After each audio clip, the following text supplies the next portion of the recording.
Buenas noches, estimados televidentes y radioyentes. Llegamos hoy al final de este ciclo de mesas redondas sobre la educación general en nuestro país, en la que hemos tenido la oportunidad de escuchar de los principales directivos de este ministerio sobre las prioridades de trabajo de sus diferentes enseñanzas de cara al próximo curso escolar que comenzará el 2 de septiembre. Hoy estaremos intentando en este espacio de poco más de 50 minutos intentando responder una buena parte de las interrogantes, las opiniones, las preguntas que ustedes han hecho, agrupándolas en los temas más mencionados por nuestros televidentes y radioyentes a lo largo de estos días en sus llamadas y sus correos electrónicos a nuestro programa. Estaremos compartiendo esta mesa redonda con la doctora Ana Elsa Velázquez, ministra de Educación de nuestro país, la doctora Margarita McPherson, viceministra de Educación, la también viceministra Kenelba Carvajal Pérez, el doctor Rolando Forneiro, viceministro del Ministerio de Educación, y me estará acompañando esta tarde nuestra colega Yailin Horta Rivera, subdirectora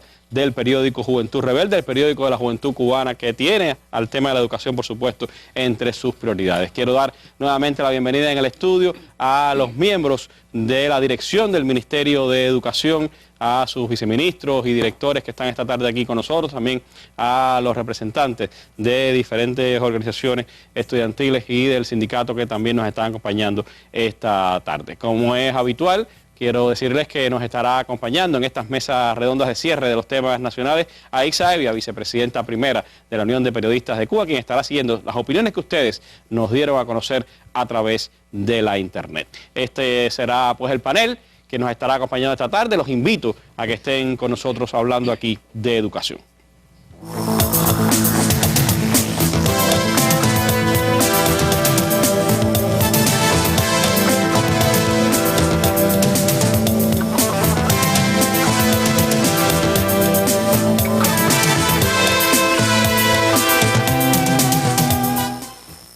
Decenas y decenas han sido los comentarios de ustedes que nos han llegado a través del correo electrónico y también en la página web de Cuba Debate, así como las numerosas llamadas telefónicas que hemos recibido desde el lunes hasta hoy en el número de nuestra mesa redonda y las 66 llamadas que recibimos durante miércoles y jueves mientras transcurrieron las dos mesas redondas sobre el tema de la educación general. Yo les propongo escuchar una primera ronda de algunas de las preguntas que ustedes nos hicieron en estos días a través de la línea telefónica.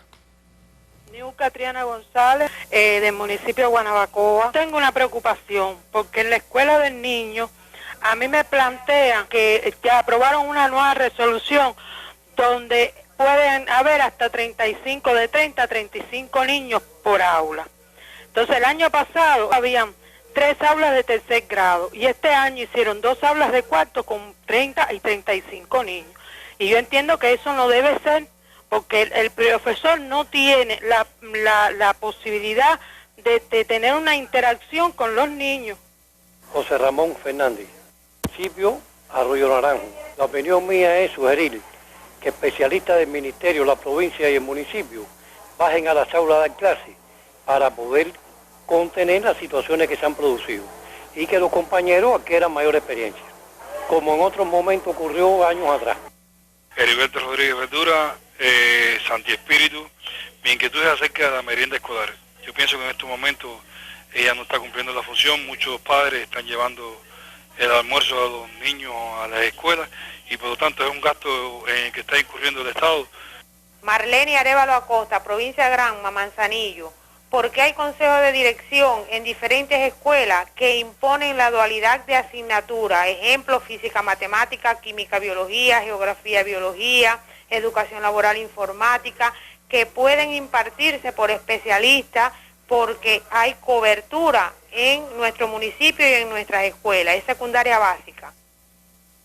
Bueno, varias interrogantes y quisiera que la viceministra Margarita McPherson pues nos ayudara a responder estas preguntas. Hay una compañera de Guanabacoa que habla del caso particular de su escuela, donde alumnos de cuarto grado estarán en un aula, dice, de 30 a 35 estudiantes. Sí. ¿Está establecido así? ¿Es posible hacer eso, sí, viceministra? Sí, bueno, buenas noches, Randy, a ti, a todos los televidentes y radioyentes. Bueno, escuchábamos a Niurka con su inquietud. Yo creo que es importante, y así lo expresó la directora de la educación primaria en la primera mesa, que en la educación está orientada a la presencia de un maestro por cada grupo hasta 25 alumnos. Esa es la aspiración que tiene el Ministerio de Educación y trabajamos en función de lograr eso. Pero es indiscutible que no en todos los lugares se puede tener esta correlación alumno-profesor. Y por tanto se ha planteado que cuando el grupo excede los 25 alumnos, es posible mantenerlo, pero con 2 profesores. Si en la escuela de Niurka hicieron este reajuste y hay un grupo con 35 alumnos, pero solamente tiene un profesor, ahí hay una violación. Y es lo que tenemos que realmente revisar, porque puede tener 35, puede tener, incluso tenemos situaciones en algunos territorios que exceden esta cifra por problemas de locales, pero la esencia es que debe haber en ese grupo 2 profesores. La directora también expresaba que hay una experiencia que estamos desarrollando para aquellas provincias donde hay cobertura, que entonces pudiéramos tener también 2 profesores en grupos de hasta 25 alumnos. Pero eso es cuando las posibilidades los tienen. Así que la respuesta a Niurka es que eso es posible. Pero lo importante es que en ese grupo tiene necesariamente que haber más de un profesor. Es decir, si no hay un profesor, entonces sí se está cometiendo una violación y es lo que se debe revisar en esa escuela en Guanabacoa. Hablaba otra de las llamadas de la posibilidad de la presencia de directivos, de metodólogos, de las diferentes estructuras del Ministerio de Educación en las aulas para poder recibir un poco lo que está ocurriendo en el sistema educacional. ¿Esa experiencia de años anteriores se mantiene, viceministra? Sí, ¿no? Y además la propia ministra nuestra ha estado expresando sistemáticamente que ese es el análisis que tenemos que hacer en cada uno de los territorios. O sea, cuando hay una situación muy delicada de cobertura, una de las indicaciones que estamos planteando es que los directivos, tanto de las direcciones provinciales como municipales, que estén en posibilidad realmente y preparación y que tengan una de las especialidades, que tenga déficit en la escuela, pues que asuman realmente el aula. Yo creo que es más importante garantizar que hay un proceso docente educativo asegurado y no estar en una estructura provincial o municipal sin atender esto de manera directa. Eso es posible hacerlo. Además, hay una indicación que no es de ahora, sino desde hace muchos años, que estamos planteando además que los directivos, incluso de las escuelas, también impartan docencia. Y al menos un grupo de su escuela, cuando la cobertura lo propicia, lo tienen que atender. Así que eso que nos plantea el compañero, estamos indicándolo y además la ministra ha insistido mucho en que revisemos esos temas donde quiera que sea necesario, se asuma de esta forma. En el caso de la secundaria básica había un planteamiento ahí sobre los profesores que dan 2 asignaturas, que es el modo en que hoy están organizadas la estructura de educación en esa enseñanza. Ella planteaba que en aquellos lugares donde había especialistas suficientes, si era obligatorio que los profesores dieran las 2 asignaturas. Exacto. A ver, hay una cuestión que yo quisiera iniciar por ahí, y es que la formación de profesores para el nivel medio y medio superior en las universidades de ciencias pedagógicas es la formación de un profesor en 2 asignaturas. ¿Es el nuevo modelo de formación? Es el nuevo modelo de formación y yo creo que eso es importante tenerlo en cuenta. Por supuesto, esa primera graduación la vamos a tener en el 2015. Quiere decir que vamos a tener un profesor preparado en esa dirección. Los profesores en ejercicio que están hoy, que la mayoría eran los profesores generales integrales, nosotros hemos indicado y además autorizado a los profesores que imparten matemática física por la complejidad de estas 2 asignaturas, no solo por su contenido, que en ambos casos son complejos, sino porque tienen alta frecuencia. Se autorizó y además se indicó a todas las secundarias básicas que el profesor que estuviera en condición y se sintiera preparado para impartir las 2 asignaturas y quisiera hacerlo, lo podía hacer. Y aquel que tuviera deficiencia en alguna de ellas, pues podía dar una de las 2. Ahora, con un complemento de superación, de manera que en la asignatura que tiene dificultades, se fueran preparando de conjunto con la preparación metodológica y concurso que podía darle la Universidad de Ciencias Pedagógicas. O sea que esa es una indicación que está dada. Nosotros hemos tenido también en el resto de las asignaturas que se imparte de esta manera, como menciona la compañera, química, biología, química, educación laboral, biología, química y biología, geografía, educación laboral, informática. Nosotros ahí hemos tenido casos también y solicitudes que se ha planteado que hay una cobertura que propicia que se pueda dar una de las 2 y realmente hemos recibido la solicitud, la ha analizado y se ha accedido en los casos en que se pueda hacer por cobertura. También hemos tenido jubilados reincorporados que cuando solicitan incorporarse a la escuela manifiestan que pueden trabajar en una de las dos, y se ha autorizado también esta variante, así como otros docentes que exigen eso. Yo creo que sí es importante que en los casos que eso se pueda dar, se trabaje de esa manera. Eso va a propiciar un crecimiento y elevación de los resultados que se obtengan y la atención de cada alumno, pero no podemos perder de vista que hay un modelo que se está desarrollando en esta dirección por dos razones esenciales.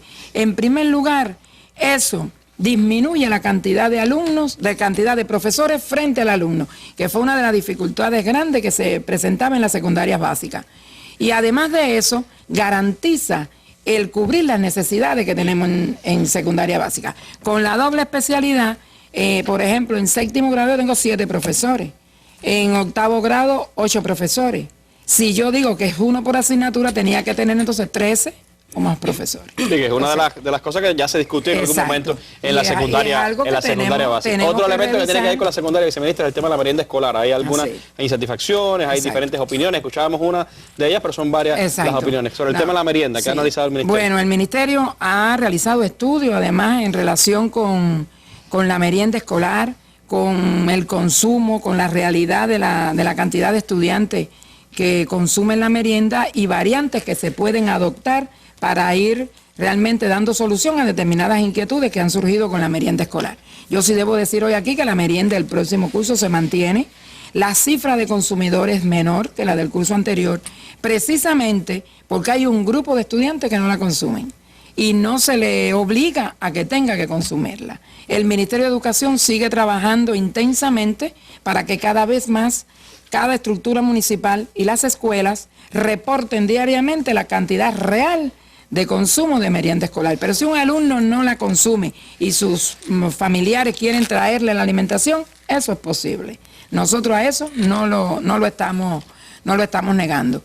Y se está trabajando precisamente en función de eso, en elevar la calidad, la variedad de productos, no solo el Ministerio de Educación, sino los organismos implicados en esto, el Ministerio de Salud Pública, el Ministerio de Comercio Interior, el MINAL. O sea que yo creo que eso es importante. Yo quería aclarar también algo que es bueno que el compañero conozca, que este problema de la merienda escolar no se comporta de igual manera en todos los territorios.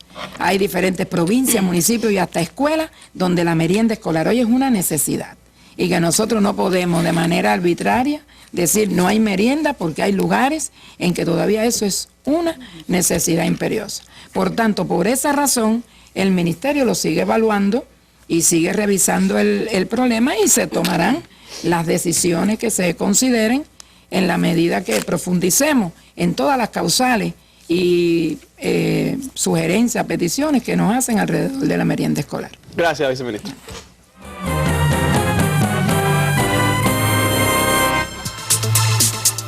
Un programa para ir más allá de la noticia. El análisis de los acontecimientos internacionales a través de las opiniones de avesados periodistas y analistas de Cuba y otras partes del mundo. La mirada a la realidad nacional a través de comparecencias de directivos de diferentes ministerios e instituciones. El debate de temas del deporte, la cultura, la economía, la ciencia y la historia. Mesa Redonda. Todos los días a las 7 de la noche por Cubavisión, Cubavisión Internacional y Radio Habana, Cuba. Bueno, y también hemos recibido más de 100 opiniones de ustedes a través del sitio web Cuba Debate. Aiza Evia nos tiene ahora un resumen y algunos de los temas más mencionados por ustedes en estos comentarios. Vámonos a nuestra sección de internet con Aiza Evia. Sí, gracias. Buenas noches. Vamos a ver las opiniones de las dos mesas redondas. Veamos las dos informaciones en Cuba Debate. Una de las informaciones, desafío de la educación general, tiene una buena cantidad de comentarios que están señalizados ahí y veamos algunas de las opiniones. La segunda mesa redonda también, ya con menos comentarios, 27, no ha dado tiempo que todas las personas emitan sus criterios, pero bueno, ya tiene un grupo de comentarios, ahí tienen las dos mesas redondas y su manera en Cuba Debate, cómo fueron difundidas. Veamos algunas opiniones. Bueno, déjenme decirles que hay gran cantidad de personas que se han comunicado, hay un buen número de profesores que han emitido su opinión a través de Cuba Debate, pero esta persona que se llama Eduardo Lescano está preocupada por el hecho de la superación de los profesores. Dice, creo que han sido interesantes e informativas las mesas redondas desarrolladas y hay varias opiniones que ponderan el hecho de que se hayan dado las 2 mesas redondas, pero en nuestra provincia, no dice cuál es, existe preocupación de los graduados de cursos básicos de nivel superior, 2 años, que hicieron y aprobaron los exámenes de ingreso, pero la cifra que logró tales resultados no se corresponde con las exigencias del mes para abrir un grupo de determinada carrera pedagógica, según nos parece que hace alusión este lector. Si se cumple esta indicación del mes, entonces será casi imposible para siempre abrir determinadas especialidades, supongo que pedagógicas, pues la cifra de graduados de este tipo de cursos y los que puedan aprobar los exámenes de ingreso es muy reducida. Otra opinión tiene que ver en este caso con el tema de la atención a los profesores. Dice que le pide a la ministra que refiera sobre el tema de la atención a los profesores, ya sea de enseñanza primaria o secundaria. Sabemos que no se puede pensar en un aumento de salario, dice René, pero sí cree que no es tan caro atender al tema de los trabajadores de la educación que tienen una tarea tan importante como es la formación. Y otra opinión, por ejemplo, en este caso René hablaba de materiales para trabajar. Otra opinión, JR, no dice quién es, o solo pone sus iniciales, dice que es muy bueno todo eso, pero es necesario además el gran esfuerzo que dan día a día nuestros maestros, que se le dé más atención, porque el salario, dice este lector, para los maestros de secundaria y primaria es ineficiente y el Ministerio de Educación debía valorar cómo pueden ayudar a mejorar la calidad de vida de los docentes. Y bueno, da una serie de propuestas este lector. Otra información, otro comentario es de E.A. Hernández, dice, muy bien por las funcionarias del MINEN su explicación con claridad y autocrítica y con las propuestas de soluciones a cada dificultad. O sea, las personas agradecen la información que se le ha dado. Soy maestro y también estoy de acuerdo con un aumento de salario y las mejoras de condiciones de trabajo de miles de trabajadores que tiene el sector, pero nada justifica el fraude y la falta de compromiso y responsabilidad con el trabajo educativo de algunos de los docentes. O sea, pide que se mejore la calidad, pero nada justifica el mal trabajo, como dice Hernández. Y bueno, hay otra opinión, yo creo que también es válido resaltar que muchas personas ponderaron el trabajo de la educación. Y lo hace Iván BG, dice, honor a quien mejor honor merece, y habla del orgullo que siente porque es maestro, y dice que hace 3 preguntas, para no leerles todo el comentario, que si no fuera tan buena nuestra educación, ¿cómo es posible que a cada día a las 7 de la mañana padres y madres dejen a sus hijos en la escuela y vayan a trabajar hasta las 5 y las 6 de la tarde sin mayores preocupaciones? Nadie deja a sus hijos en un lugar inseguro. Dice, otra pregunta, ¿por qué se siguen graduando profesionales de nivel medio y superior, convirtiéndose así en trabajadores serios y responsables en los diferentes sectores de la economía y los servicios, como los que escriben en Cuba Debate? ¿Y cómo es posible que organizaciones internacionales y gobiernos de otros países, y no habla del ALBA, buscan en Cuba la asesoría y los docentes que ayuden a perfeccionar sus sistemas educativos? O sea, también opiniones, Randy, que ponderaron a nuestros profesores. Bueno, hay sin duda 2 temas ahí que me parece muy importante: el tema de la formación de los profesores y el estímulo a los profesores. Agrego a esas 2 opiniones que recibimos por correo electrónico. Está la de Helio Soto Casaya, quien dice qué estrategia hay para revertir la situación, es decir, lograr que las carreras de perfil pedagógico sean demandadas por estudiantes de preuniversitario, cómo vamos a estimular a los jóvenes para que se decidan a estudiar carreras pedagógicas. Y el máster en ciencias Ramón Tamayo, que pregunta qué perspectivas hay para mejorar las condiciones de trabajo del personal docente, incluyendo medios para trabajar y dar una clase con mayor calidad. Son 2 de las opiniones que recibimos a través del correo electrónico. Me gustaría, bueno, viceministro Fornero, usted que está a cargo, viceministro que atiende la formación del personal docente en el país, cómo entender, cómo responder a ese reclamo de seguir perfeccionando esa formación de los profesores en el país, esa preocupación que hay con los cursos de habilitación de 2 años, es decir, todos estos temas que tienen que ver con la formación docente. Sí, buenas noches, Randy, para ti y para todos los que han seguido de cerca y con interés todas estas sesiones en relación con la educación. Como se ha puesto de manifiesto, la preparación del personal docente ha sido tratada por todas las intervenciones precedentes, y son múltiples los comentarios, inquietudes, preguntas en relación con el tema de lo que se está haciendo y cómo se está enfrentando, qué pasos se están dando para elevar la preparación de los docentes en función también de que mejore la calidad de la educación. Hay que decir que el sistema de formación docente, como se explicaba, las escuelas pedagógicas constituyen un paso en esa dirección, la reapertura a partir de experiencias positivas que tuvimos en etapas anteriores, un plan de estudio de 4 años dedicados a tiempo completo a prepararse como maestro primario de la educación preescolar o de la educación especial, que permite, a diferencia de modelos anteriores, que era solo 1 año de preparación previo a incorporarse a la escuela, lograr una sólida preparación, la indispensable para enfrentar con éxito la labor docente.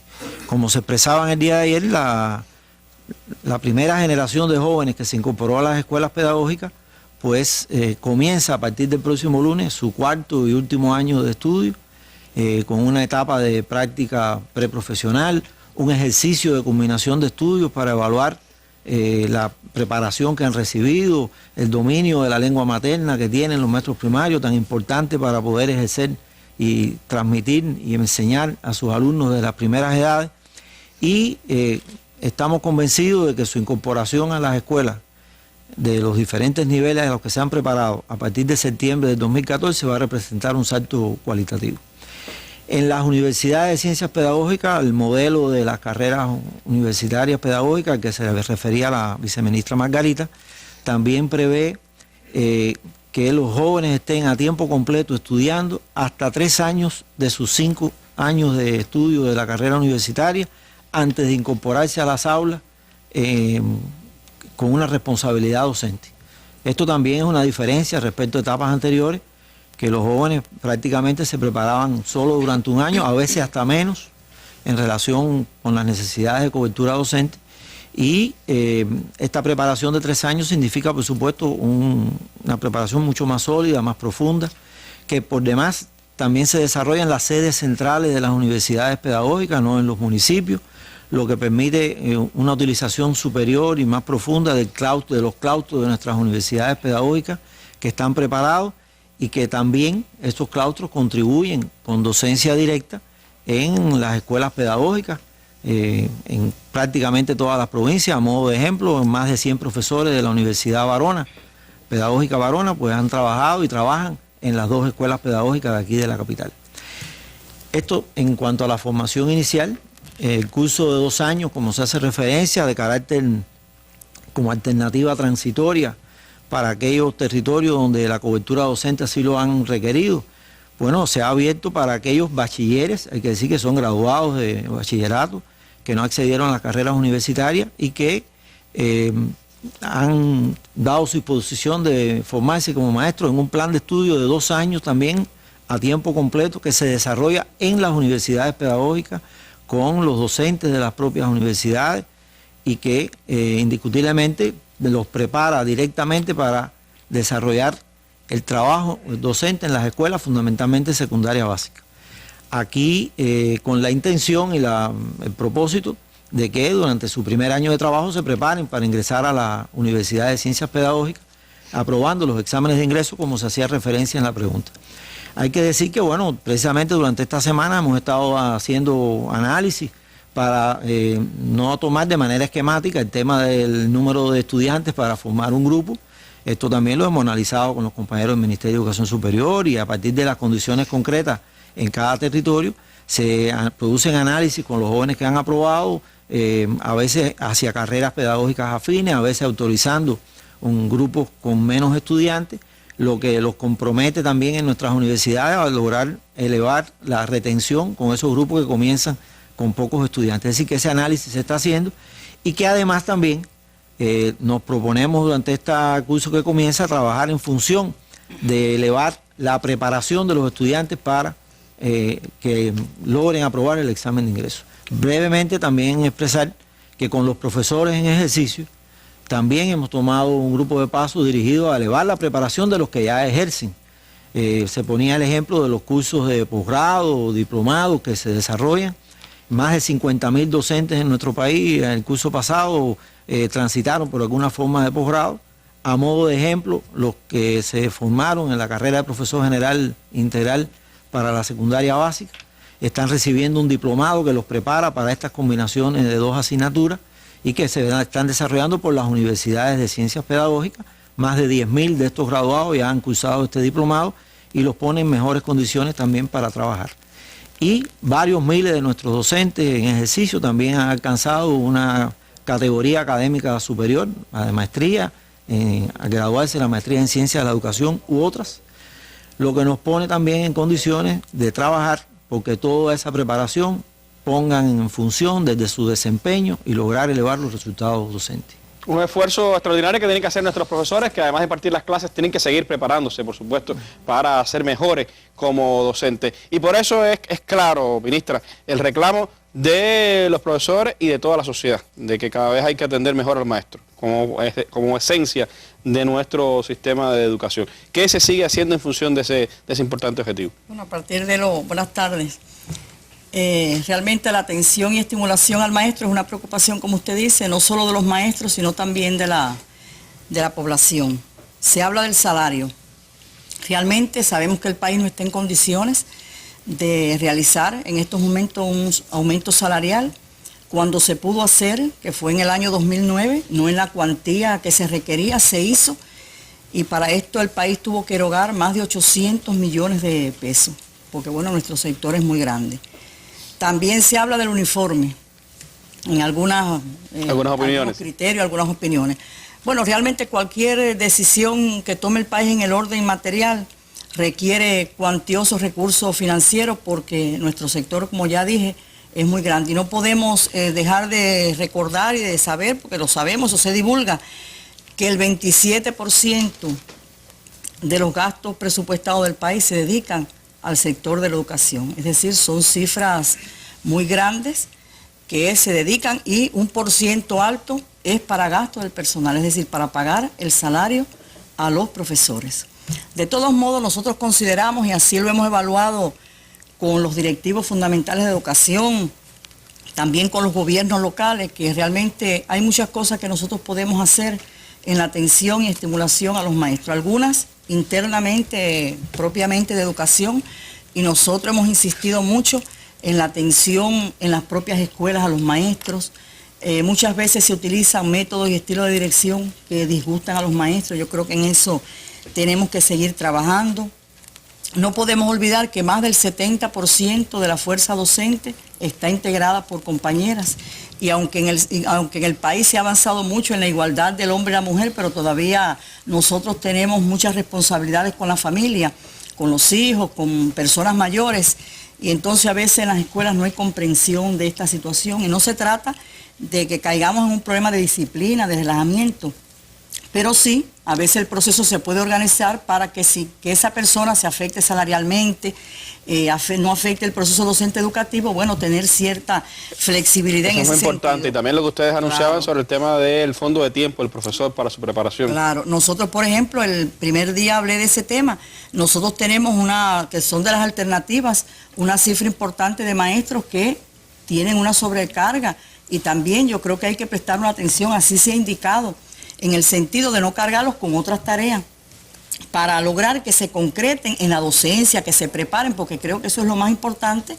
Y entre que un maestro, bueno, se enferma, se disgusta, bueno, lo más importante es que esté en el aula y que otras personas que tienen menos carga en ocasiones por las asignaturas que imparten, bueno, puedan realizar otras funciones. También hay algunos elementos, por ejemplo, que hemos estado tratando con salud pública, que es lo relacionado con la atención estomatológica, la atención oftalmológica a nuestros maestros, que a veces disponen de muy poco tiempo porque están casi desde por la mañana hasta por la tarde en las escuelas y tienen pocas posibilidades para dirigirse a un médico, a una clínica, etcétera. Y si lo hacen, tienen que afectar el proceso docente educativo, porque hay escuelas donde estamos trabajando exactamente con los maestros que necesitamos, no tenemos una reserva.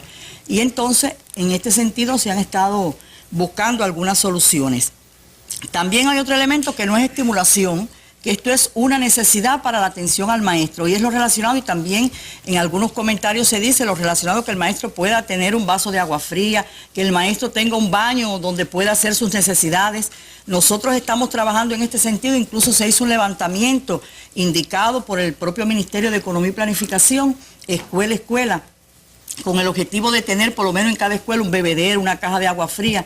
Y este es un tema que es parte de la atención también al maestro, de que el maestro también, a veces hay escuelas que por la situación constructiva que tienen, hay un solo baño donde van los estudiantes, los trabajadores, no hay privacidad. Y es un tema que también estamos atendiendo, que naturalmente en un tiempo breve no se puede lograr. También el tema de la superación que abordaba Forneiro. Bueno, se han buscado vías porque eso también es algo importante para que el maestro esté bien preparado, tenga seguridad, sea ejemplo para sus propios estudiantes, para la familia. En eso tenemos que seguir insistiendo, aunque hay diseñadas muchas formas a nivel. Hay provincias, por ejemplo, que para el año que viene, la provincia de Las Tunas y otras provincias también que tienen una situación bastante favorable, que han decidido aquellos maestros, por ejemplo, que están evaluados de regular, de mal, por situaciones metodológicas, que se puedan dedicar durante un tiempo a la recalificación. Incluso hay lugares que también ya van a empezar los años sabáticos, cosas que hacíamos en un momento determinado y que en la medida en que se complete la cobertura podemos seguir realizándolo, y favorece y estimula también al maestro. Hay otro elemento que es importante y que no necesita de recursos, a veces es que no somos sistemáticos, que no tenemos eso realmente en el corazón para atender a los maestros, y es esa estimulación en la escuela, por lo que haga el maestro, por los resultados que obtengan de conjunto con el sindicato, pero también en la comunidad. Nosotros en la comunidad tenemos muchos espacios con los CDR, con la federación, con el Poder Popular, las asambleas de rendiciones de cuentas. Y hay muchos espacios donde la preocupación de la escuela tiene que ser superior del municipio para lograr que esos maestros se estimulen. Eso depende de nosotros, eso no depende de ningún factor externo. Pero también estamos trabajando con el Instituto Cubano de Radio y Televisión con el objetivo de desarrollar una campaña de enaltecimiento del maestro, y más que una campaña, de que se haga habitual en los medios el reconocimiento al maestro. Como mismo se conocen nuestros grandes deportistas, nuestros grandes artistas, que se conozcan también nuestros grandes maestros. Así, y nosotros estamos abogando que no sea solamente, bueno, los científicos, las personas más conocidas que tenemos en el país, que de una manera u otra salen por la televisión. Estamos hablando, por ejemplo, ese maestro que hace 30 años está en una zona montañosa del Plan Turquino y ha formado generaciones de jóvenes, y nadie la conoce, no hay reconocimiento. Nosotros ese trabajo lo estamos haciendo, está una buena voluntad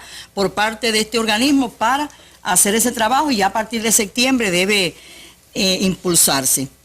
Nosotros también queremos esclarecer que sí se entregan materiales a los maestros para el trabajo, sí se entregan libretas, sí se entregan lápices, bolígrafos, hojas. Incluso para el próximo curso vamos a hacer un incremento de hojas, que son las hojas que se le dan a los maestros para preparar clases. Sabemos todavía que es insuficiente, yo sé que se necesitan más materiales, pero ese es un tema que nosotros tenemos que seguir estudiando.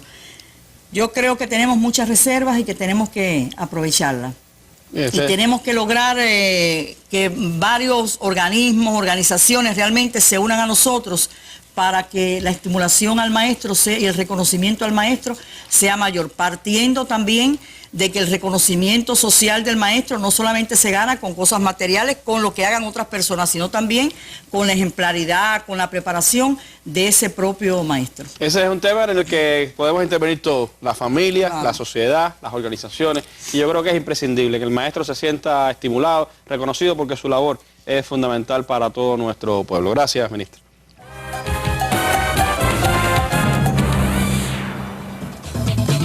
Desde el próximo 6 de septiembre, la Mesa Redonda comienza un nuevo espacio dentro de su programación semanal.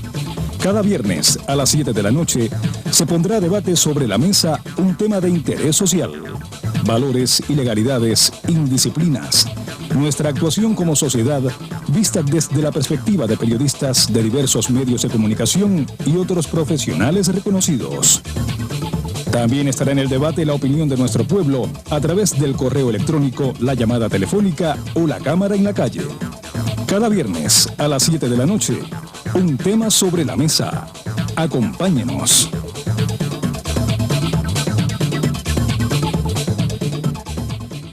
Bueno, en ese empeño de los viernes también nos está acompañando Yailin Horta, que es subdirectora del diario Juventud Rebelde y quien hace las reseñas para nuestro sitio web de la Mesa Redonda sobre cada una de nuestras emisiones. Yailin, el tema de la educación ha sido frecuente, por supuesto, en el diario de la Juventud Cubana. De entre los temas que hemos analizado en estos días, ¿en cuáles te gustaría pues precisar, buscar algunas opiniones de los directivos del Ministerio de Educación? Sí, Randy, primero que todo partiendo del hecho de que estamos abordando un sector que nos atraviesa a todos en la sociedad y hablando también de una obra de amor que es hija de ese torrente de luz que es la campaña de alfabetización y que además este país le debe muchos de sus rasgos principales a la obra de tantos maestros que a lo largo de estos más de 50 años han consolidado y han llevado hacia el futuro la educación cubana y han construido todo este magisterio cubano, y por la gran responsabilidad que tenemos, ¿no?, de que la obra de la revolución siga latiendo desde cada una de nuestras aulas diariamente.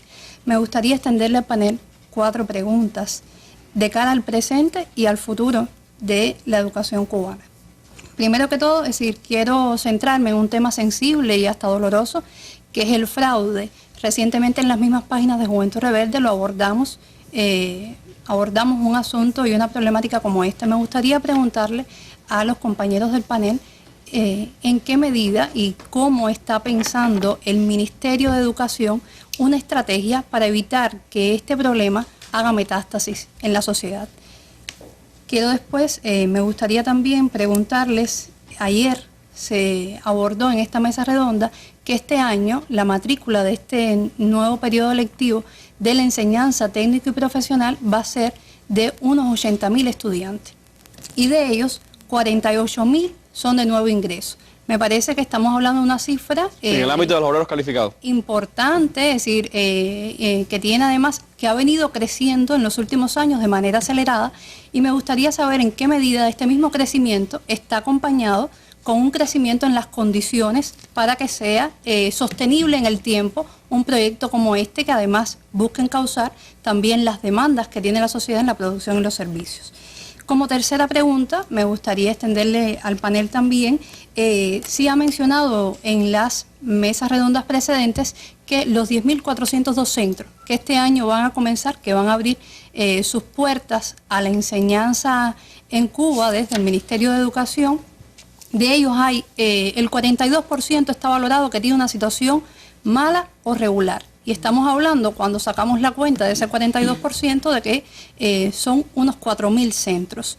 Ante una situación de esta naturaleza, ¿qué estrategia también tiene el MINET a corto plazo y también a más largo plazo para tratar de reparar e ir solventando esta realidad que está afrontando la infraestructura de nuestros centros educativos?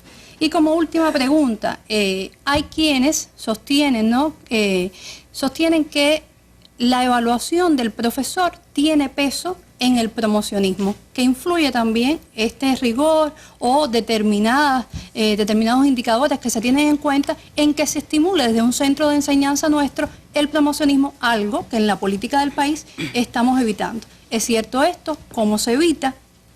Bueno, yo le ligaría dos de esos temas, ministra, el tema del fraude y el tema de la evaluación, que me parece que de una manera u otra están muy vinculados, ¿no? Bueno, en la mesa redonda del día 28 yo abordé, yo creo que con bastante crudeza incluso, el tema del fraude. Me refería a manifestaciones que están presentes en nuestras escuelas y que realmente tenemos que eliminar. De todos modos, yo de manera concreta quisiera referirme a los aspectos que considero que son medulares en este trabajo y en esta estrategia, ¿no?, que tú estás planteando.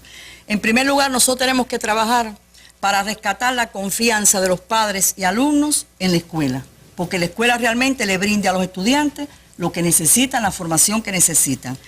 Cumplimiento de los programas escolares, que no se pierdan turnos de clase y clases de calidad. Naturalmente, estos dos aspectos se logran con la preparación de los maestros que ha sido abordada.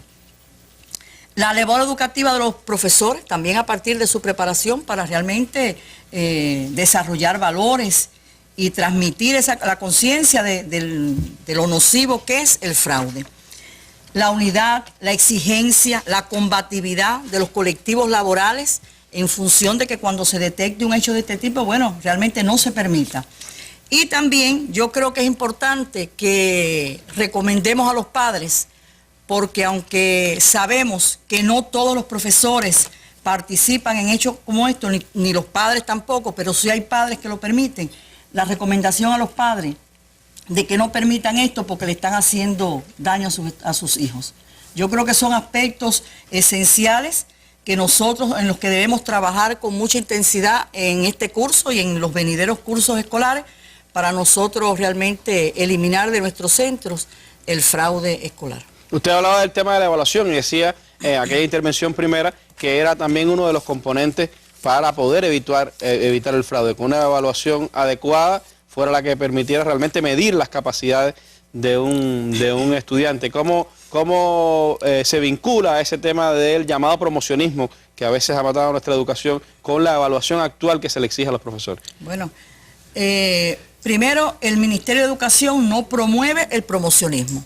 No hay indicaciones de que el profesor para tener una evaluación tiene que tener un 80%, un 90%, un 100% de promoción. Realmente eso nosotros no lo promovemos.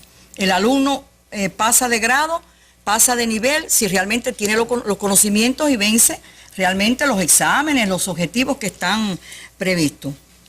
En una mesa redonda donde Randy me hizo esa pregunta, yo le expliqué que la evaluación profesoral no es mecánica, que la evaluación profesoral es un proceso integral, además es un proceso, no es un momento del curso, es un proceso que se sustenta también en la comprobación del trabajo, de la calidad del trabajo que realiza el profesor. Pero no podemos negar que a veces las personas que tienen que evaluar, que en el caso de una escuela es el director de la escuela, tiene que ser incluso asesorado por la dirección municipal, caen en el facilismo y prefieren decirle a un profesor tu evaluación es regular o es mal porque tu promoción fue del 70%, porque la asistencia de tus estudiantes. Y no se detienen porque a veces no tienen todos los elementos, ni como digo, lo tengo que decir así, la valentía para decirle al profesor, tú dejaste de hacer esto o esto no lo hiciste con calidad y por lo tanto los resultados que alcanzaron tus estudiantes son naturalmente el resultado, perdonando la repetición, de lo que tú dejaste de hacer. Porque también, como dije el miércoles en la mesa redonda, el profesor que trabaja bien obtiene buenos resultados. Y nosotros siempre partimos de un diagnóstico y cada profesor, incluso al dar su clase, que a veces tiene 3, 4 grupos, los grupos son diferentes y tiene un diagnóstico de cada grupo, de cada estudiante, sabe qué tipo de clase debe dar en cada grupo. Y todo eso tiene que tenerse en cuenta también para evaluar el profesor. En ese empeño de enfrentar el fraude, ministra, hay que trabajar, como usted decía, preventivamente. Todos esos aspectos van a ayudar preventivamente a evitar el fraude. Ahora, el hecho es que puede darse un hecho de fraude. Ante un hecho de fraude, ¿cuál es la actitud? ¿Cuál es la respuesta? Bueno, en primer lugar, en una escuela, un profesor que esté involucrado en un hecho de fraude no puede seguir en el sector. Y de hecho, todos estos casos que se detectaron por el propio Ministerio de Educación, por las direcciones provinciales de educación, fueron separados inmediatamente del sector. Además de acusarlo de ya los procesos judiciales, pero nosotros en ese sentido hemos sido rigurosos, no solamente incluso con el profesor, cuando hemos tenido alguna sospecha en relación a por ejemplo, algún funcionario. Bueno, también en eso somos realmente rigurosos. No puede seguir en el sector, esa persona denigra nuestro sector, no puede estar, no es ejemplo. Y así es como actuamos. Viceministra Calerma, hablaba Yailin del tema de los obreros calificados. ¿Cómo van a enfrentar esos 80.000 estudiantes de obreros calificados en la enseñanza técnica y profesional? Buenas noches a todos.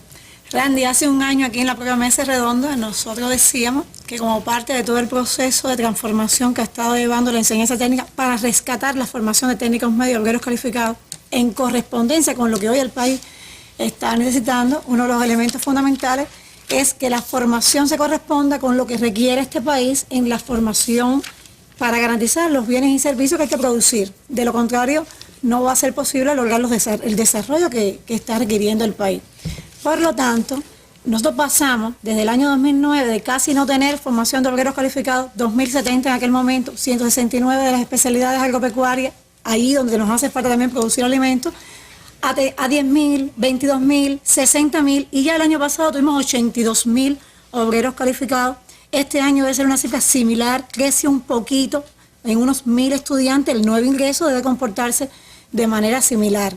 Para nosotros es un fortísimo reto, porque no es lo mismo formar un técnico medio que el obrero calificado. La formación del obrero es más corta, requiere de formar habilidades, por lo tanto, se requiere de contar con base material de estudio especializada, un especialista que lo enseñe quien sabe hacer, tiene que aprender haciendo, por lo tanto, ha constituido un reto para nosotros en la formación de los técnicos medios y los obreros calificados, en particular los obreros.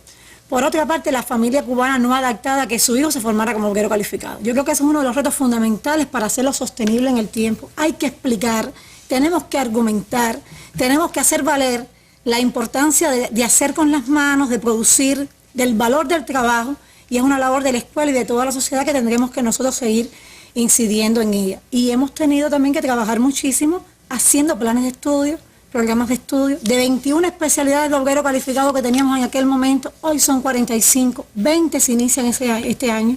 Esas nuevas 20 especialidades de obrero calificado ha significado planes de estudio, programas, demanda de los organismos, un poco buscar diversificar para que tengan posibilidades también de emplearse. Y hay un elemento que quiero insistir, y es que formamos el obrero para el sector estatal, pero también para el sector no estatal, para tener posibilidad de dominar un oficio, de desempeñarse y de poder también ser útil a la sociedad en este sector que también nos proponemos prestigiar. Fundamental la labor que hagamos de conjunto con los organismos. Esas aulas anexas de las que ayer el director nacional hablaba acá, mantener los especialistas de la producción y seguir preparando a nuestros profesores. Es el reto inmenso. Tenemos identificado dónde no nos ha salido bien. Y el reto fundamental está en, también le decía, en lograr que no solamente que ingresen, sino que se gradúen y que después puedan desarrollarse, y tenemos identificado dónde tenemos que trabajar. Por lo tanto, ya 80.000 formamos el año pasado, seguiremos haciendo las mismas cosas y rectificando en aquellos lugares donde sabemos que no nos ha salido bien. Ese es un tema sin duda importantísimo de cara al papel que tiene que jugar la enseñanza técnica y profesional en la formación de sus futuros técnicos y obreros calificados del país. El tema constructivo, ministra, que es un tema sin duda de los más complejos que tiene que enfrentar el Ministerio de Educación. Bueno, ese fue un tema del que también habló en el día 28. Es así como plantea Yailin. Realmente el 42% de nuestras escuelas tienen una situación constructiva entre regular y mal, y yo incluso destaqué cuáles son los 3 problemas fundamentales: la carpintería, la parte hidrosanitaria, la impermeabilización. Este año se ha hecho un esfuerzo, pero dije también que no se había llegado al 100% de las escuelas que necesitan algún tipo de reparación. No es posible, porque bueno, si hay una estrategia, cada año se incluyen en los planes de la economía escuelas en inversiones, en mantenimiento. Yo quiero también explicar que este año, por ejemplo, el presupuesto del mantenimiento y la reparación, que es a nivel local, es decir, el país le asigna ese presupuesto a los gobiernos locales. A los gobiernos locales, y ellos van decidiendo de educación, salud, todos los organismos, bueno, qué cantidad va a dedicar al mantenimiento y la reparación. Este año, por ejemplo, de 53 millones que estaban previstos en los gobiernos locales, bueno, hemos ejecutado más de 70 millones, porque también se entiende que es una necesidad reparar las escuelas. Entonces, es un trabajo que se viene haciendo. Yo sé que muchas personas ven por la televisión, esta escuela se está reparando, y dicen, bueno, a la mía no llegó la reparación. Poco a poco hay incluso una estrategia hasta el 2018 que ha hecho el ministerio. Nosotros, por ejemplo, en los politécnicos, que tanta importancia tienen en estos momentos para el desarrollo económico del país, la cantidad de estudiantes que todos los años ingresan, tenemos que darle una prioridad, y pensamos ya para el año que viene poder incluir una mayor cantidad de politécnicos. Había que hacer un esfuerzo en los pre también, ¿no? Los nuevos pre urbanos. Sí, pero bueno, en el caso de los politécnicos, que son politécnicos que, bueno, han estado un poco abandonados porque también han existido otras prioridades, pero tenemos que atenderlos. Ya para el año que viene hay algunos que están en ese proceso. También hay provincias como por ejemplo Camagüey, que el Politécnico Pino 3, que es un politécnico agropecuario, donde forma veterinarios, agrónomos, etcétera, se está rescatando. Realmente el gobierno de Camagüey decidió incluirlo por la importancia que tiene para el desarrollo de Camagüey, y se forman los veterinarios. Por lo tanto, es importante, y así en otras provincias. Pero es una situación que tenemos aquí, por ejemplo, en la capital. Nosotros en 3 años más o menos hemos abierto 38 preuniversitarios que tienen cerca de 700, 800, más de 1.000 estudiantes. Entonces, fue una necesidad de la capital poder concentrarse en abrir los preuniversitarios para traer la matrícula de la antigua provincia Habana. Este año en la capital se ha hecho un esfuerzo, como en todas las provincias del país, en estos aspectos que es planteado de las redes hidrosanitarias, de la carpintería. Es decir, hay una estrategia, lo que pasa es que son muchas las necesidades. Y lo otro es cuidar lo que tenemos. Si una escuela se pinta, se reaniman los baños, las aulas, etcétera. Bueno, hay que cuidar porque hay que darle posibilidades a otros centros, aunque el mantenimiento siempre deberá estar presente en esos centros que ya fueron reparados. Sí, alerto sobre todo a las autoridades del gobierno de la capital, que entre las opiniones que nos han salido hay varias opiniones sobre la escuela vocacional Lenin, o la antigua vocacional, ahora hay PVC Lenin, que es una de las que se señala como una de las que tiene problemas en su construcción, en su mantenimiento. Me parece que es una escuela simbólica también de las que son más reflejadas en las opiniones de los televidentes. Voy rápido hacia donde está Aixa, porque hay otras opiniones, un tema también creo que polémico y que podemos añadirlo aquí a esta mesa redonda. Aixa, los comentarios en Cuba Debate.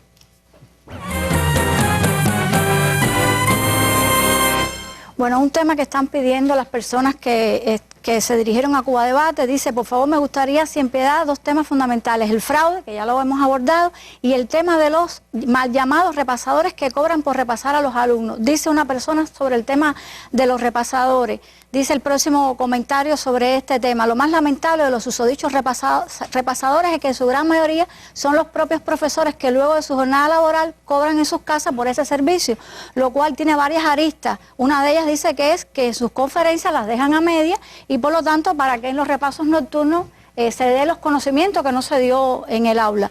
Siguen hablando de ese tema, que bueno, es una manera también de enfrentar el fraude, este tema de los repasadores. Sin embargo, hay personas, otro comentario, que considera que en el caso de los repasadores, el próximo comentario, son en algunos casos personas retiradas que son buenas repasando, pero consideran que los alumnos no deberían jugar y hacer sus tareas y no ir a estar con los repasadores. Y termino con una información interesante para profesores y creo que para los familiares también, es el hecho que la Gaceta publicó en la Gaceta del 22 de julio todo el calendario escolar del Ministerio de Educación, donde usted puede encontrar ahí maestros, en este caso familiares, las pruebas, cuándo son el receso escolar, cuándo son las revalorizaciones. Yo creo que es una herramienta interesante para profesores y también para los familiares. Gracias, Aixa. Agrego a esa opinión que tú dabas la de José Roset, quien llamó a nuestro teléfono y dice que ese va a ser con el asunto de que los profesores hacen de repasadores de sus propios alumnos y cobran por eso. Y Gisela Gallo, que también pregunta, ¿hay concebida alguna medida para evitar que los maestros que están en ejercicio cobren por repasar a sus propios alumnos en todas las enseñanzas? Sobre este tema, ministra, me parece muy importante. Bueno, de manera muy concreta, ¿no? Está aprobado por el país el repasador por cuenta propia, pero para el que no está ejerciendo. El que se jubiló y el que quiera hacerlo, esté en condiciones de hacerlo, pero que no esté ejerciendo. Nosotros consideramos que es inmoral y una manifestación de fraude el profesor que deja de impartir a los estudiantes el contenido para después brindarle un repaso cobrando. Eso es inmoral. Y el que se detecta no puede seguir en nuestras escuelas, como hay algunos que hemos detectado, que se han denunciado, que se ha investigado, y nosotros lo hemos separado del sector. Esa es la única medida que cabe. Y también vuelvo a insistir aquí en el tema de la combatividad también del colectivo de trabajadores, los cuadros de dirección, porque es bastante difícil creer que una persona esté haciendo eso en una escuela y que realmente no se sepa o en la comunidad y no se denuncie. Nosotros también pensamos que las personas que aceptan estos servicios también son cómplices de este hecho denigrante. Ese es un tema sin duda muy importante. Hay unas llamadas telefónicas, pero las voy a resumir muy rápido porque no me queda tiempo. Una habla sobre el tema de la lengua materna y otra sobre el tema de por qué no hay más plazas para estudio técnico de mecánica, viceministra Kenelma, sobre el tema de la mecánica.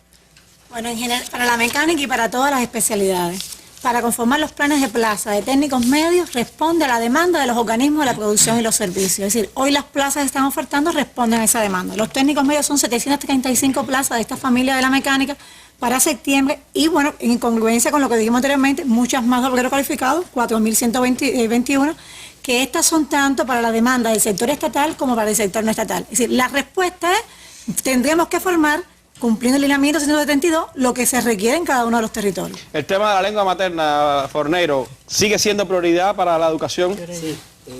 Estos 2 días se puso de ejemplo explícito el caso de la matemática, pero no es solo matemática, también con la lengua materna. Hay que decir que desde hace 2 cursos hay un programa director en relación con la lengua materna, con acciones específicas de cada educación, dirigido a todas las habilidades que tienen que ver con la lengua materna, la comprensión, la lectura, la redacción, el descuento ortográfico en cada uno de los niveles de educación en relación con las exigencias para cada uno de estos niveles de forma gradual. y la utilización para su solución también de recursos informáticos, la lectura, la estimulación a la lectura fundamentalmente en los diferentes niveles de educación. Bueno, son algunas de las preguntas que ustedes nos han hecho, son cientos, por lo tanto es imposible en apenas una hora poderlas abordar todas, pero yo creo que hemos buscado la respuesta a las más montadas por ustedes. Me pedí un segundo la ministra. Para agradecer realmente todos los comentarios, recomendaciones y hasta las críticas que se nos han realizado y que nosotros, bueno, no todas no han podido ser respondidas aquí en la mesa redonda, pero ya algunas incluso ya estamos en proceso de responderlas como en años anteriores. Y también reiterar que el curso escolar comienza el lunes 2 de septiembre y que está dedicado a la liberación de nuestros 5 héroes. Ese será sin duda una gran motivación para todo nuestro pueblo en este inicio del curso escolar. Nuestra felicitación a toda la educación cubana por lo que han hecho y por lo que tendrán que seguir haciendo en función de nuestra sociedad, y mi agradecimiento a la dirección del Ministerio de Educación realmente por estos 3 días que hemos estado compartiendo aquí con todo nuestro pueblo. Me despido con las imágenes del día. Felices hoy para los cubanos. Arley González se ha convertido en campeón mundial de judo en los 90 kilogramos. Una buena noticia para el deporte cubano. Muy buenas noches. Está apurado el georgiano. Trata de sorprender a Arley.